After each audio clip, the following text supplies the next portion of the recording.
বন্ধুগণ নমস্কার। আমার মহাভারতটা অনেকটাই পড়া হয়েছে, তাই ভাবলাম যে রামায়ণটাও একটু শুরু করি। এই কৃত্তিবাসী রামায়ণ নিয়ে বসলাম। আজ থেকে রোজ দুটো করে পৃষ্ঠা আমি পড়ে আপনাদের শোনাবার চেষ্টা করব। কৃত্তিবাসী রামায়ণ আদিকাণ্ড। নারায়ণের চারি অংশে প্রকাশ। আদিকাণ্ডে লেখা আছে নারায়ণের চারি অংশে প্রকাশ। গোলকে বৈকুণ্ঠপুরী সবার উপর, লক্ষ্মী সহ তথায় আছেন গদাধর। তথায় অদ্ভুত বৃক্ষ দেখিতে সুচারু, যাহা চায় তাহা পাই নাম কল্পতরু। দিবানিশি সদাচন্দ্র সূর্যের প্রকাশ, তার তলে আছে দিব্য বিচিত্র আবাস। নেতপাট সিংহাসন উপরেতে তুলি, বিরাসনে বসিয়া আছেন বনমালী।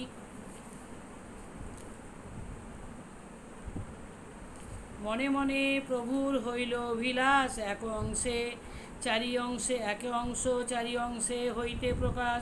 শ্রীরাম ভরত আর শত্রুঘ্ন লক্ষণ, এক অংশে চারি অংশ হইলা নারায়ণ। লক্ষ্মীমূর্তি সীতাদেবী বসেছেন বামে, স্বর্ণছত্র ধরেছেন লক্ষণ শ্রীরামে। ভরত শত্রুঘ্ন তারে চামর দুলায়, জোড় হাতে স্তব করে পবনতনয়। এই রূপে বৈকুণ্ঠে আছেন গদাধর, হেনকালে আসিলেন নারদ মুনিবর। বীণাযন্ত্র হাতে করি হরিগুণ গান, উত্তরিল গিয়া মুনি প্রভু বিদ্যমান। রূপ দেখি বিহ্বল নারদ চান ধীরে, বসন তিতল তার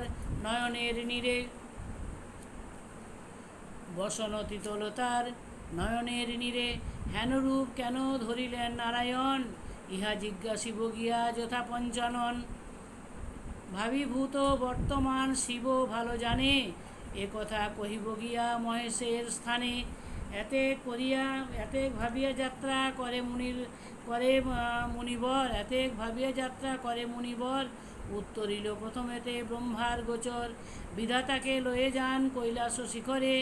শিবকে বন্দিয়া পরে বন্দিল দুর্গারে, নিরখিয়া দুইজনে তুষ্ট মহেশ্বর। জিজ্ঞাসা করেন তবে তাদেরও গোচর, কহ ব্রহ্মা কহ হে নারদ তপোধন। দোহে আনন্দিত আজি দেখি কি কারণ, বিরিঞ্চি বলেন শুনো দেব ভোলানাথ। দেখিলাম গোলকে অপূর্ব জগন্নাথ, দেখিতাম পূর্বেতে কেবল নারায়ণ। চারি অংশে দেখিলাম কিসেরও কারণ, ব্রহ্মবাক্য শুনিয়া কহেন কৃত্তিবাস। সেই রূপ ইহকালে হইবে প্রকাশ, যে রূপে আছেন হরি গোলক ভিতর। জন্ম লভে আছে বাটি সহস্র বৎসর।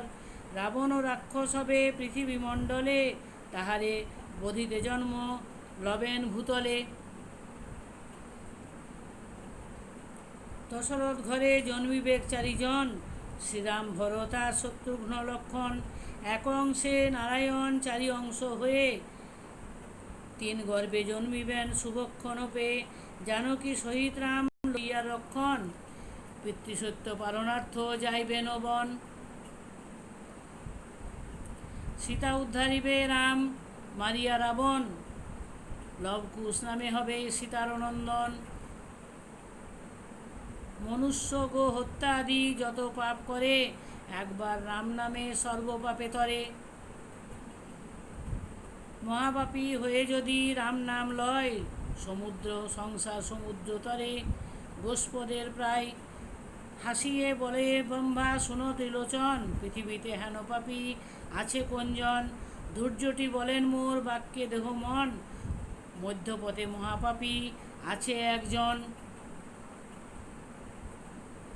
তারে গিয়া রাম নাম দেহ একবার, তবে সে হইবে মুক্ত দুর্জয় সংসার। বিধাতা নারদবতবে ভাবেন দুজন, পৃথিবীতে মহাপাপী আছে সে কেমন। চবন মুনির পুত্র নাম রত্নাকর, দস্যুবৃত্তি করে সেই বনেরও ভিতর। বিরিঞ্চি নারদ হে সন্ন্যাসী হইয়া, রত্নাকর কাছে উভে মিলিল আসিয়া। বিধাতার মায়া হলো রত্নাকর প্রতি, সেই দিনে সেই পথে কারো নাহি গতি। উচ্চ উচ্চ বৃক্ষে চড়িয়াছে, চতুর্দিকে চায়, ব্রহ্মা নারদের দেখে পথে দেখিবারে পায়।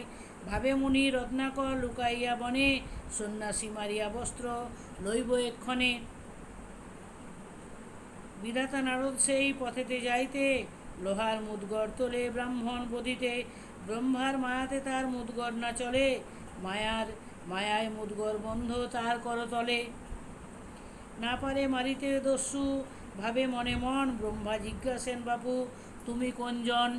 রত্নাকর বলে তুমি না চিনো আমারে,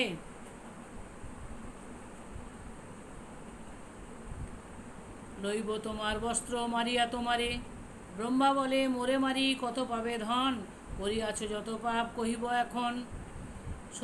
শত শত্রু মারিলে যতেক পাপ হয়, এক গো বধিলে তত পাপের উদয়। 100 ধেনুবধ যেই জন করে, তত পাপ হয় যদি এক নারী।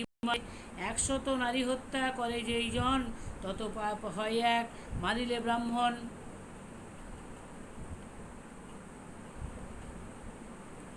100 ব্রহ্মবধে যত পাপোদয়, এক ব্রহ্মচারী বধে তত পাপ হয়। ব্রহ্মচারী মারিলে পাতক হয় রাশি, সংখ্যা নাই যত পাপ মারিলে সন্ন্যাসী। যেই পথ দিয়া গতি করেন সন্ন্যাসী, আড়ে দীর্ঘে চারিক্রোশ সমপুরী কাশী।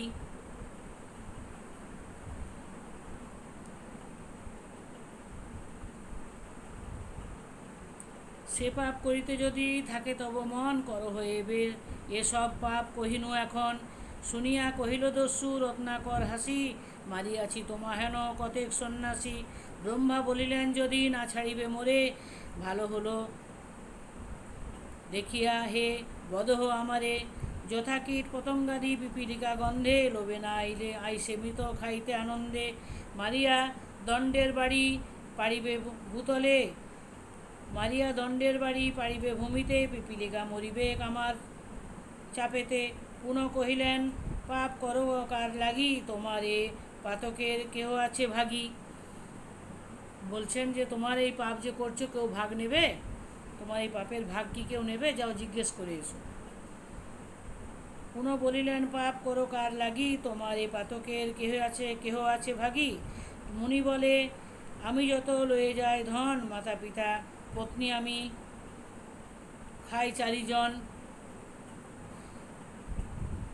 যেবা কিছু বেচি কিনি খাই 4 জনে, আমার পাপের ভাগী সকলে এক্ষণে। বলে আমার পাপ সকলেই ভাগ করে নেবে, আমি সবার জন্যই নিয়ে যাই, সবার জন্যই মানুষকে হত্যা করি এবং সবার জন্য আমি নিয়ে যাই, সবাই আমার পাপ ভাগ করে নেবে। শুনিয়া হাসিয়া ব্রহ্মা কহিলেন তবে তোমার পাপের ভাগী তারা কেন হবে? করিয়াছ যত পাপ আপনার কায়, আপনি করিলে পাপ আপনার দায়। জিজ্ঞাসা করিয়া তুমি আইসো নিশ্চয়, তোমার পাপের ভাগী তারা যদি হয়। জিজ্ঞাসা করে এসো তোমার পাপী তারা হবে কিনা, তারপর আমাকে তুমি মারবে। নিতান্ত আমারে বধ করো যদি তুমি, এই বৃক্ষ তলেতে বসিয়া থাকিব আমি। হরিষ বিষাদে মুনি লাগিল ভাবিতে, বলে বুঝি এই ভক্তি করো পলাইতে। ব্রহ্মা বলে সত্য করি না পলাবো আমি, মাতা পিতা পত্নীরে জিজ্ঞাসি এসো তুমি। তুমি মাতা পিতাকে জিজ্ঞাসা করে এসো, পত্নী সন্তান সবাইকে জিজ্ঞেস করো যে তোমার এই পাপের ভাগ তারা নেবেন কিনা। অতঃপর যাই মুনি ফিরি ফিরি চাই, ভাবে বুঝি ভাড়াইয়া সন্ন্যাসী পলাই। প্রথমে পিতার কাছে করে নিবেদন, আদিকাণ্ড গান কৃত্তিবাস বিচক্ষণ। ধন্যবাদ। আজকে আমি আদিকাণ্ড পড়লাম, প্রথম দস্যু রত্নাকরের মুক্তি রাম নামে, তারপর রাম নামে রত্নাকরের পাপক্ষয় ওটা দেখাবো পরের দিন। ধন্যবাদ সকলকে, ভালো শুভকামনা জানিয়ে শুভরাত্রি বলছি। সকলের জন্য শুভরাত্রি।